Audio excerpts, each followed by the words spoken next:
यततो हि अपि कौन्तेय पुरुषस्य विपक्षितः इंद्राणि प्रमाथीनि हरन्ति प्रसभं मनः।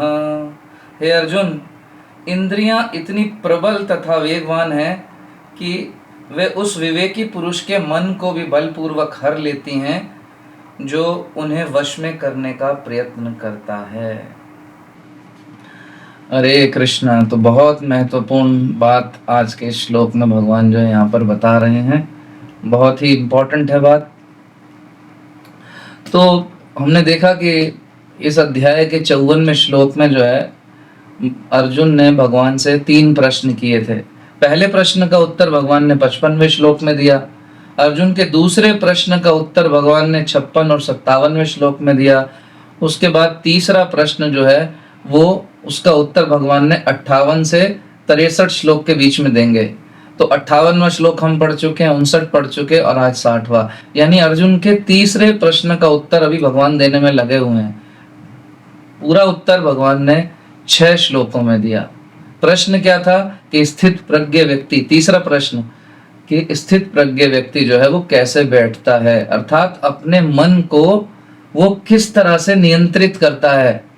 भगवान ने बताया, पीछे हमने देखा श्लोक में, कि किस प्रकार एक कछुआ जब किसी खतरे को देखता है तो अपनी इंद्रियों को सुकोड़ लेता है, अपने खोल के अंदर लेता है, तो फिर उसकी रक्षा हो जाती है। फिर उसके ऊपर से अगर हाथी भी गुजर जाए तो उसको, कछुए को कोई हानि या नुकसान नहीं होता, उसकी रक्षा हो जाती है। उसके बाद अगले श्लोक में भगवान ने बताया कि मात्र कछुए की तरह अपनी इंद्रियों को खींच लेना ये पर्याप्त नहीं है, कि आपने इंद्रियों को विषय भोग से हटा लिया, ये पर्याप्त नहीं है। विषय वासनाएं हमारे मन में घर करे रहती हैं। किस प्रकार विषय वासनाएं घर करे रहती हैं? जिस प्रकार कोई बीज, यदि कोई पौधा ऊपर जमीन के दिखाई भी नहीं देता, परंतु बीज यदि जमीन के नीचे होता है तो जैसे ही अनुकूल परिस्थिति आती है, बरसात का मौसम आता है, सावन का महीना आया, बारिश होने लगी, तो फिर क्या होगा? आप देखोगे चारों तरफ हरियाली हो जाती है। जो बीज दबे पड़े हुए थे साल भर से जमीन के नीचे, वो अंकुरित हो जाते हैं। ऐसे ही हमारे मन में बहुत सारी विषय वासनाएं जो हैं वो पड़ी रहती हैं। भले ही हमें मौका नहीं मिल रहा अभी, तो इसलिए हम शरीफ हैं, लेकिन जैसे ही अनुकूल परिस्थिति मिलती है सारी शराफत साइड हो जाती है, और फिर क्या होता है? बारिश के कारण पौधा बाहर निकल आता है। ऐसे हमारी विषय वासनाएं और हमारी इच्छाएं अनुकूल परिस्थिति आते ही बाहर आ जाती हैं। तो भगवान ने ये बात बताई कल के श्लोक में कि विषय वासनाएं अंदर पड़ी रहती हैं, उनको मारना जरूरी है। यानी ये जो बीज पड़ा हुआ है वासनाओं का हृदय में, इस बीज को खत्म करना बहुत जरूरी है। अब कैसे किया जाए ये बीज खत्म? तो भगवान अब बता रहे हैं कि इंद्रियां बहुत बलवान हैं, किसी विवेकी पुरुष की बुद्धि को भी हर सकती हैं। कोई बहुत बुद्धिमान है, बहुत ज्ञानी बन रहा है, लगता है बहुत इंटेलिजेंट है, उसकी बुद्धि को भी क्या है, ये इंद्रियां हर लेती हैं। तो इंद्रियों के साथ बिल्कुल पंगा नहीं लेना। जब तक अंदर बीज पड़ा हुआ है, आपको सबको पता है अपने हृदय की स्थिति, हम सब जानते हैं, भले ही दुनिया नहीं जानती, लेकिन हमें तो पता है ना कि हमारे अंदर क्या क्या इच्छाएं छुपी हुई हैं, हम क्या क्या पाना चाहते हैं। तो जब तक हमें पता है कि अंदर इच्छाओं का बीज पड़ा हुआ है, तो इंद्रियों के साथ खिलवाड़ नहीं करनी है। बुद्धिमान व्यक्ति यही करता है। तो भगवान ये बात अब यहाँ समझा रहे हैं। ये बात भी बताएंगे आगे कि इस बीज को कैसे मारा जाए, कैसे खत्म किया जाए। लेकिन आज का जो श्लोक है विशेषतः, उसमें अर्जुन को भगवान इंगित कर रहे हैं, बात बता रहे हैं कि जो मन में इच्छाएं पड़ी रहती हैं, इसके कारण ये इंद्रियां बुद्धिमान से बुद्धिमान व्यक्ति की बुद्धि को भी हर लेती हैं। तो अगर कोई विवेकी व्यक्ति है, बड़ा चढ़ा व्यक्ति है, अगर उसका पतन हो सकता है, इंद्रियां उसका पतन करा सकती हैं, वो गिर सकता है, तो एक सामान्य व्यक्ति का तो कहना ही क्या, उसका क्या होगा, वो कहाँ जाएगा? तो क्या उपाय है? भगवान उपाय भी देते हैं, प्रभुपाद जी उपाय देते हैं कि व्यक्ति को इंद्रियों के विषयों से दूर रहना चाहिए।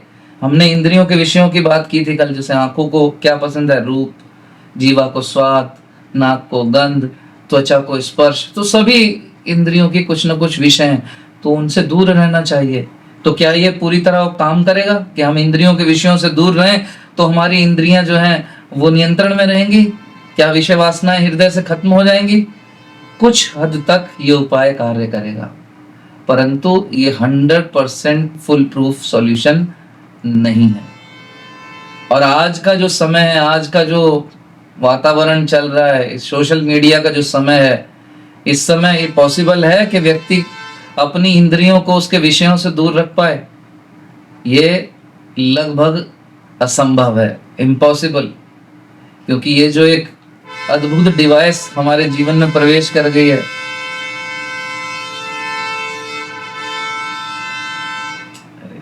ये जो एक अद्भुत डिवाइस जिसका नाम मोबाइल है, ये मोबाइल जब से हमारे जीवन में प्रवेश किया है, ये इंद्रियों के विषयों को, तो ये समझिए पूरी दुनिया को हमारी पॉकेट में ले आया। आपको जो चाहिए अपने मोबाइल से इस डिवाइस को निकालिए और आप वो देख सकते हैं। आंखों को तो आप विषय दे ही सकते हैं, और यही हो भी रहा है। और जैसे ही इंद्रियां विषयों के संपर्क में आती हैं तो क्या होता है?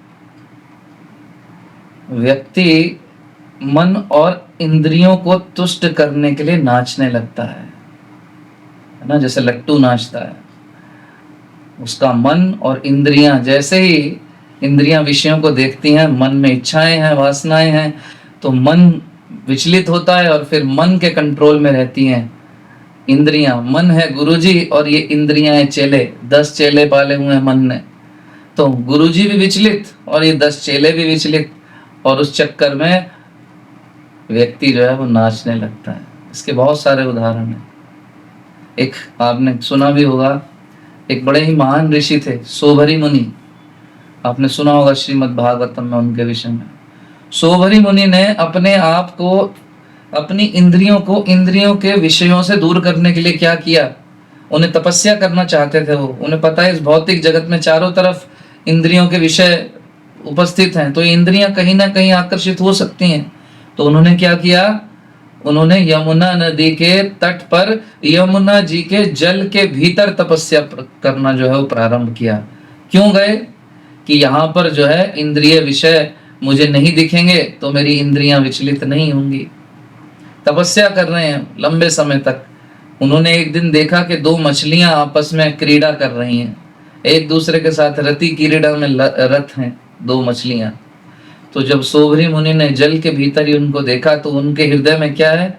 वो इच्छा कहीं ना कहीं रही होगी, अनुकूल परिस्थिति मिली, और जैसे ही वो दृश्य उन्होंने देखा तो उनके मन में जो इच्छा छुपी हुई थी विषय भोग की, वो जागृत हो गई। उन्हें लगा कि देखो, मैं मनुष्य हूँ, मैं यहाँ बैठा पानी के नीचे छुपकर तपस्या कर रहा हूँ, मुझसे अच्छी तो ये मछलियां हैं, इनका जीवन अच्छा है, ये कितना आनंद ले रही हैं।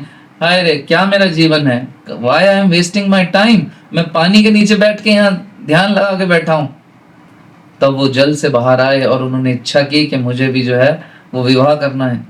उन्होंने राजा मानधाता जो थे उनसे कहा कि मुझे विवाह करना है, मुझे अपनी किसी पुत्री से आप जो है विवाह कराइए।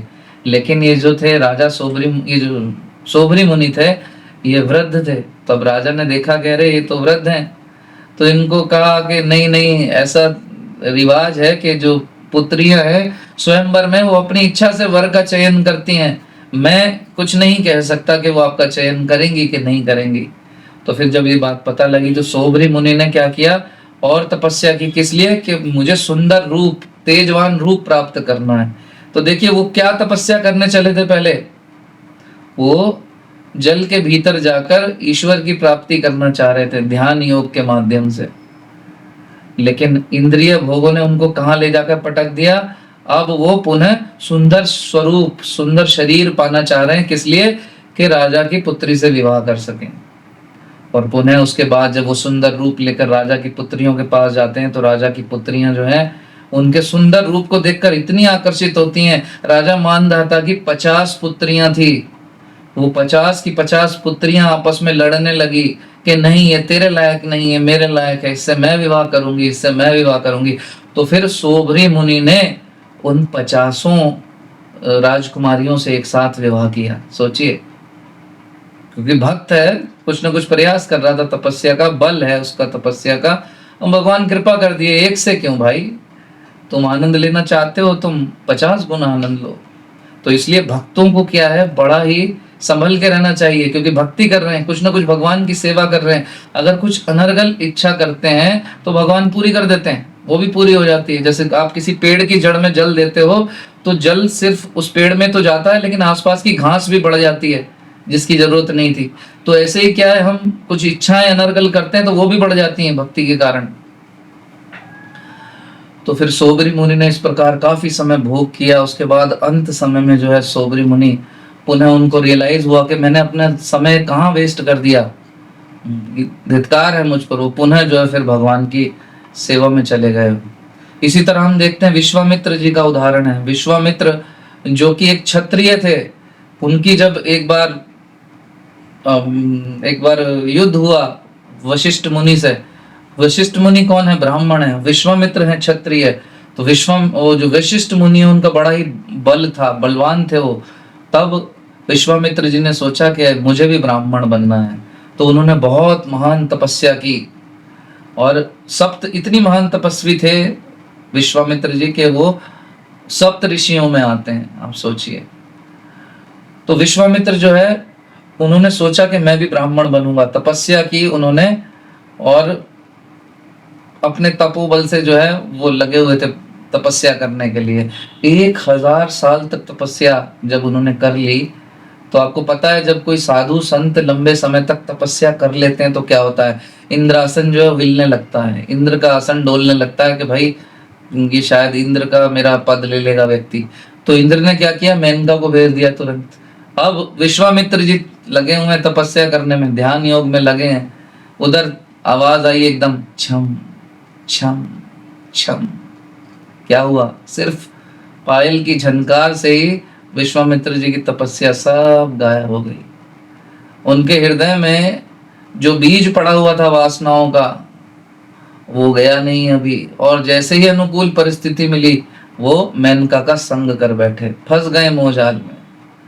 तो कहने का तात्पर्य क्या है, जैसा भगवान कह रहे थे कि तपस्या, ज्ञान, ध्यान ये इंद्रियों के वार से हमें बचा नहीं पाएंगे। थोड़ी सी मदद हो सकती है, लेकिन वास्तविकता में क्या है, भक्ति ही एकमात्र उपाय है। भक्ति में लगे बिना ये संभव ही नहीं कि कोई व्यक्ति जो है वो बच सके, वो नहीं बच पाएगा, वो मारा जाएगा। जैसे अनुकूल परिस्थिति आएगी इंद्रियां उसको धराशायी कर देंगी। यही हम देखते हैं भक्ति का प्रभाव क्या होता है। जब व्यक्ति अपनी इंद्रियों को भक्ति में लगा देता है, वही हमने उदाहरण देखा श्रीला हरिदास ठाकुर का। जब उस हरिदास ठाकुर जी से ईर्ष्या करने वाले रामचंद्र खान ने एक वैश्या को हरिदास ठाकुर के पास भेजा कि वैश्या जो है जाकर संग करे इनके साथ, और धीरे से हम जाके चुपके से इनको रंगे हाथों पकड़ लेंगे और चारों तरफ इनका जो है नाम खराब कर देंगे। रात के समय वो वैश्या हरिदास ठाकुर जी के पास पहुंची। युवा है हरिदास ठाकुर, 25 साल के, सोचिए, एक यंग, और उनके सामने एक सुंदर स्त्री पहुंचे, एकांत स्थान, रात का समय, और उनको प्रस्ताव देके मैं आपके साथ संग करना चाहती हूँ। इंद्रियां जो है क्या करेंगी, जैसे अनुकूल परिस्थिति मिली मर सकते थे, लेकिन क्या है, फंसे नहीं। क्यों? अंदर बीज था ही नहीं वासनाओं का। जैसे अनुकूल परिस्थिति आई, जमीन पर अगर खूब वर्षा भी हो लेकिन अंदर बीज नहीं है जमीन में, तो कोई पौधा अंकुरित नहीं होगा। हरिदास ठाकुर ने अपनी भक्ति से, अपनी सेवाओं से हृदय की वासनाओं के बीज को ही समाप्त कर दिया। तो जैसी अनुकूल परिस्थिति मिली कोई फर्क नहीं पड़ा उन पे। उन्होंने वैश्य से कहा, मैं रोज 3 लाख नाम जप करता हूँ, मेरे पास बैठो, बस सुनती रहो, बस खत्म होने वाला है जब, जैसे ही मेरा जप खत्म हो जाएगा मैं तुम्हारी इच्छा पूर्ण करूंगा। 3 दिन लगातार दिन रात जो है उस वैश्य ने ये नाम जप जो है सुना। 22 घंटे हरिदास ठाकुर नाम जप किया करते थे, 192 माला, 3 लाख नाम जप। 2 घंटे सिर्फ अन्य कार्यों के लिए होते थे। उस टाइम थक के वो वैश्या सो जाती थी, उठती थी तो देखती थी, फिर हरिदास ठाकुर जप कर रहे। 3 दिन जब सुना वो वैश्या ही समर्पित हो गई। उसने प्रणाम कर दिया हरिदास ठाकुर को कि आप वास्तव में एक शुद्ध भक्त है, मैं क्षमा चाहती हूँ, मुझे इस प्रकार रामचंद्र खान ने भेजा था, मैं क्षमा प्रार्थी हूँ, कृपया मुझे अपनी शिष्या रूप में स्वीकार करिए। हरिदास ठाकुर ने उसको अपनी शिष्या बनाया और उसके गुरु बने, और जिस कुटिया में वो रहा करते थे वो कुटिया उस वैश्या को दी और वहां से पलायन कर दिया। देखिए ये प्रभाव है भक्ति का।